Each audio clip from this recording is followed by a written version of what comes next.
Assalamualaikum warahmatullahi wabarakatuh. Hai, apa kabar semuanya? Semoga kalian dalam keadaan baik-baik aja ya.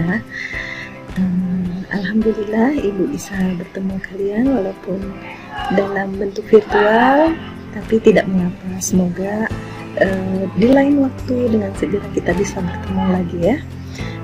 Meskipun kondisinya masih dalam masa pandemi dan wabahnya masih ada juga, tapi kita semua berharap semoga kita bisa keluar dari masa pandemi ini dalam keadaan sehat walafiat ya rabbal alamin.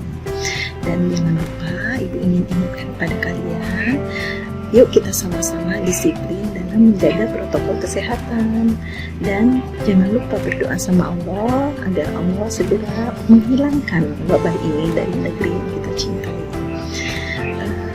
Perkenalkan, nama Ibu Ranti Tamani. Ibu adalah guru bimbingan dan konseling di SMA Negeri 1 Pontang. Sebagai informasi aja ya buat kalian, di SMA Pontang ini kami ada 5 personil, seperti grup band ya, 5 personil. Nah, yang pertama Pak Haji Entus, beliau adalah koordinator BK. Yang kedua, Ibu Hajah Maria, beliau adalah guru bimbingan dan konseling kelas 12. Dan yang ketiga, Ibu Ranilai Tamani, yang biasa dipanggil dengan Ibu Rani, R-A-N-I. Nah, kemudian juga untuk kelas 10-nya ada 2 orang guru BK-nya. Yang pertama Bu Vina, yang kedua Bu Eva. Jadi bagi kalian yang ingin konsultasi mengenai berbagai hal, kalian bisa tuh menghubungi Bu Eva dan Bu Vina. Dan kebetulan Bu Eva dan Bu Vina pun menjadi wali kelas di salah satu kelas di level kelas 10. Tapi jika kalian ingin menghubungi Ibu juga nggak jadi masalah. Kalian boleh tanya ke wali kelas masing-masing nomor WA Ibu Rani ya. Nah, bimbingan dan konseling itu mungkin sudah dikenal sejak level SMP ya. Kalian juga pasti udah mengenal ya istilah bimbingan dan konseling ya. Banyak informasi yang pasti kalian dapatkan dari guru BK gitu. Dan sebenarnya tidak jauh beda fungsinya dengan guru BK kalian di kelas 10. Nah, pada kesempatan kali ini dalam kegiatan MPLS, Ibu mendapat amanah untuk menyampaikan materi mengenai konsultasi digital atau lebih mudah dikenal dengan istilah konseling online. Nah, sebenarnya konseling bisa dilakukan dengan berbagai cara, termasuk konseling online. Seperti apa bentuknya, Bu? Bentuknya adalah konselingnya melalui media internet, misalnya melalui WA, video call, atau misalnya melalui email. Itu bisa dilakukan. Yang penting tujuannya bisa tercapai. Sebenarnya konseling online hampir sama dengan konseling tatap muka, hanya saja kita memakai media bantu, yaitu internet.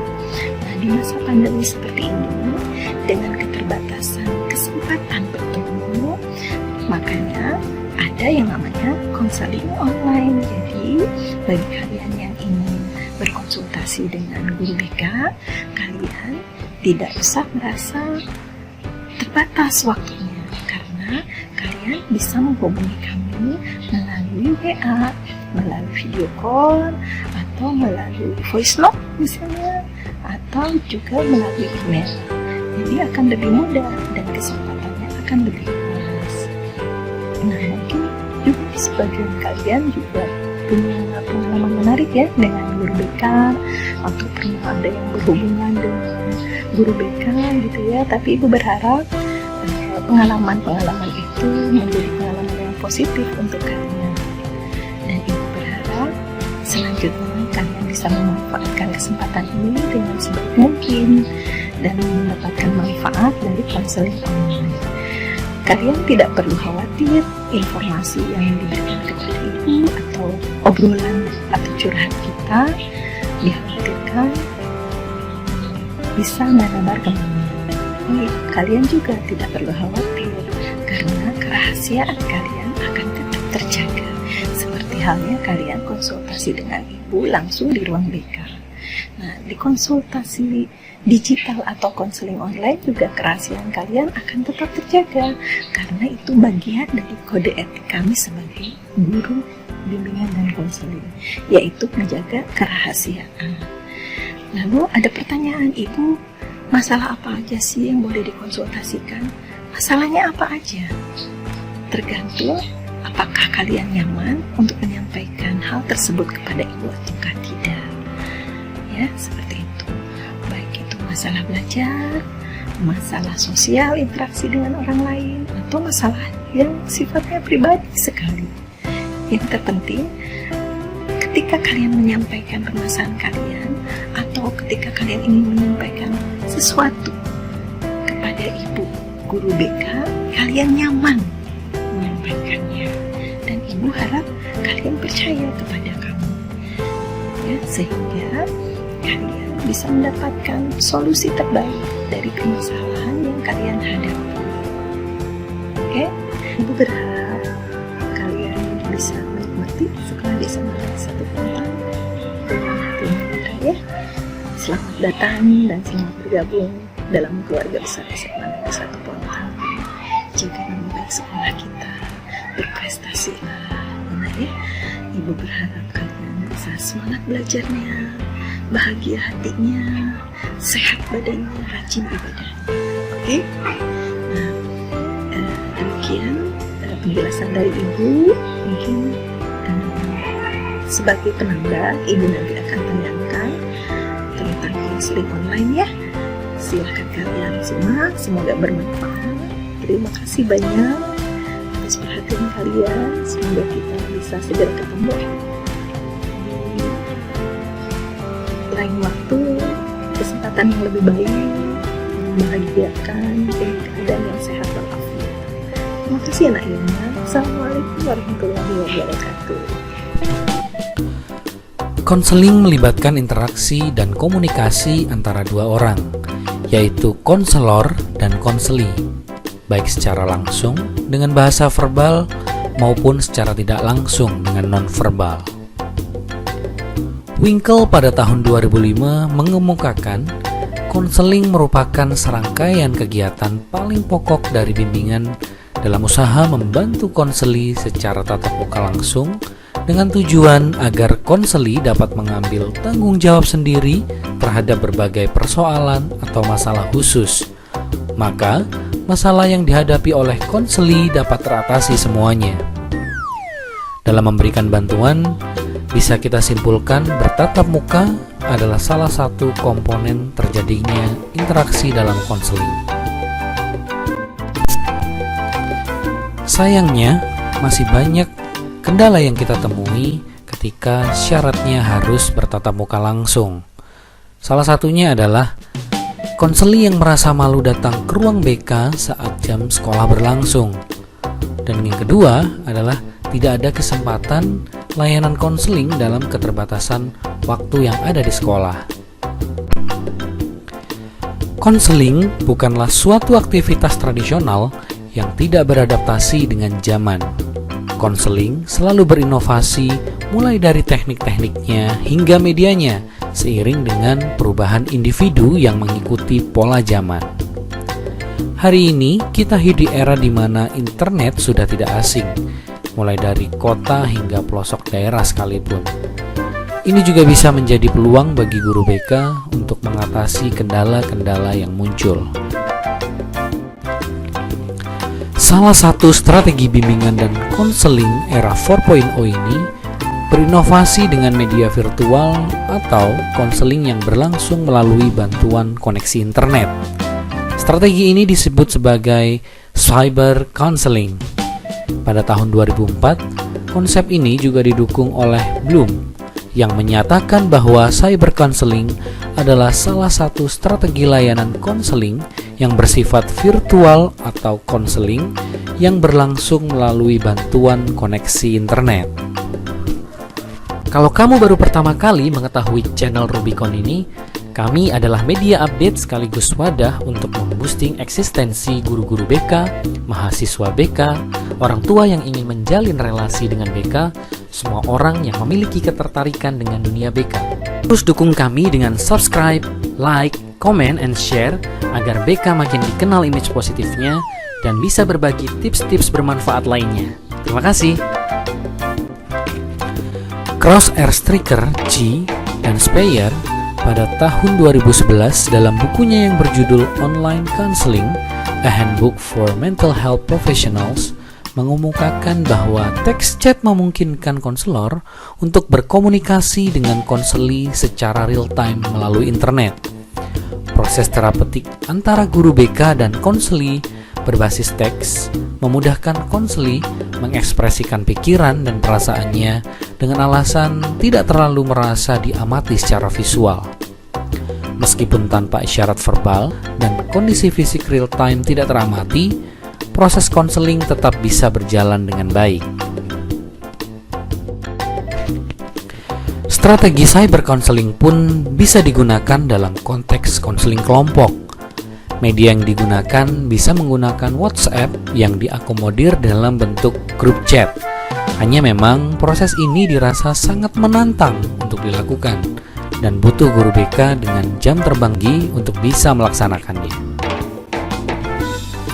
Proses konseling ini memanfaatkan internet untuk bisa berinteraksi di aplikasi WhatsApp yang menyediakan fitur texting, telepon, ataupun video call, kemudian Facebook, website, email, dan juga yang lainnya.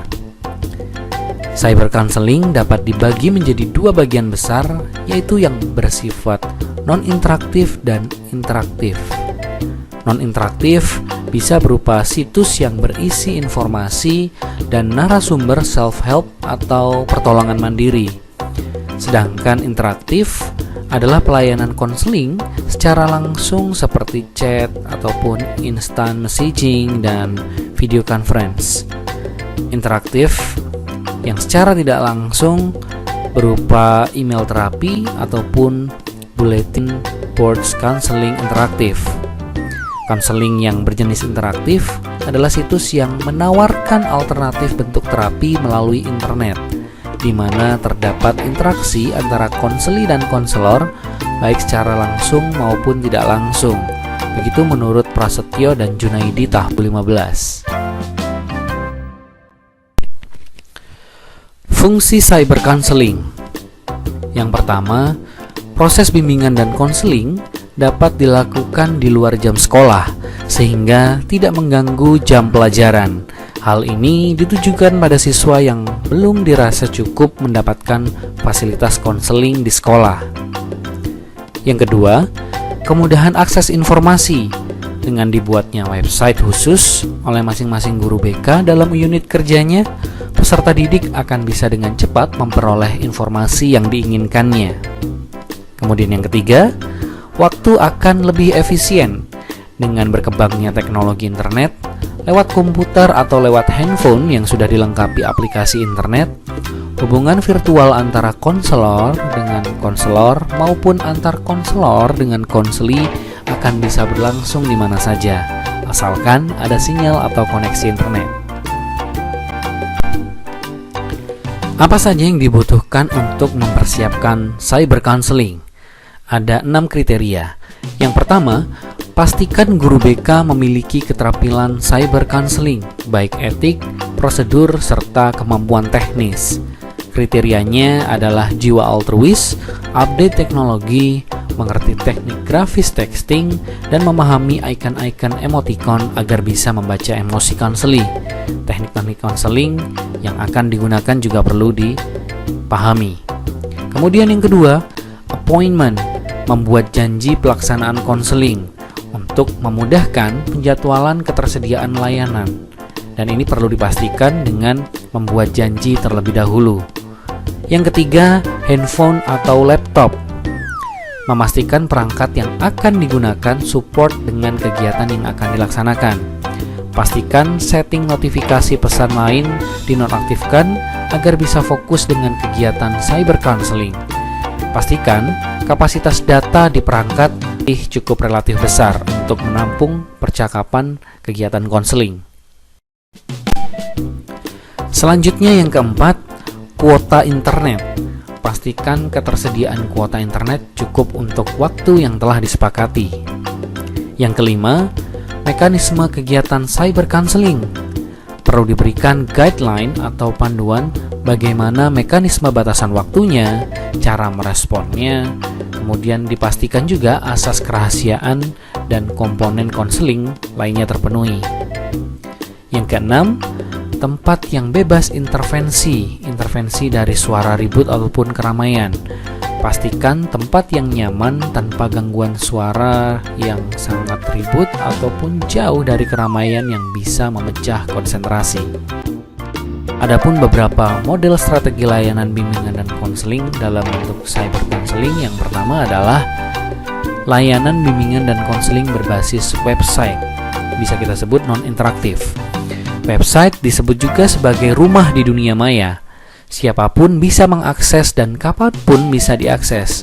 Di dalamnya bisa kita temui informasi mengenai bimbingan pribadi, sosial, belajar, karir, dan kita bisa mengajukan pertanyaan yang bisa di-reply real time ataupun juga ditangguhkan.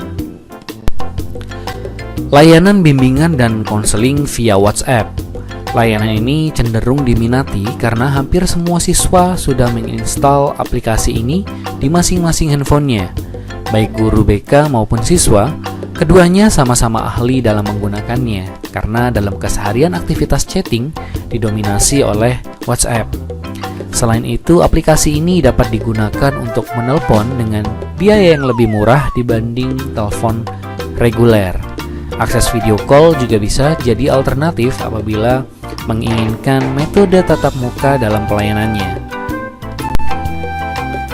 Ketiga, layanan konseling via email. Meski tak lazim digunakan untuk berbagi pesan dalam keseharian oleh siswa, namun layanan ini cukup efektif bila ingin memaparkan masalahnya, namun terbatas pada jam istirahat, jam tidur maksudnya, dan juga jam sibuk di mana guru BK melayani konselor lain ataupun memang ada agenda dinas yang tidak bisa ditinggalkan. Mekanismenya cukup fair. Tuliskan apa yang ada dalam benak kamu, kemudian tunggu balasan di waktu yang lain. Umumnya memang tidak real time. Apa saja sih kelebihan dari cyber counseling? Ada 4 kelebihan. Yang pertama, mudah diakses siswa yang membutuhkan, kapanpun, dimanapun, selagi ada koneksi internet. Yang kedua, memperluas jangkauan jumlah siswa yang dapat dibantu. Yang ketiga, menambah jam terbang guru BK agar semakin ahli. Kemudian yang keempat, mendorong individu bisa mengakses dan menerapkan self-help atau bantuan mandiri. Kemudian, apa saja kekurangan dari cyber counseling? Yang pertama, sulit mengobservasi ekspresi sebenarnya dari konseling. Yang kedua, kurang peka terhadap emosi yang tidak ditampilkan. Yang ketiga, tidak dapat mengontrol perilaku yang melemahkan dinamika konseling. Itulah pemahaman tentang cyber counseling hingga aplikasinya yang dapat kita coba. Semoga menambah wawasan kita dalam berinovasi dan menguatkan keterampilan kita di bidang konseling. Tunjukkan dukunganmu ke channel Rubicon dengan subscribe karena subscribe itu gratis. Berikan like dan komen agar kita bisa berdiskusi sekaligus mengerti konten apalagi yang perlu dibahas. Salam Rubicon, salam BK mengudara, terima kasih.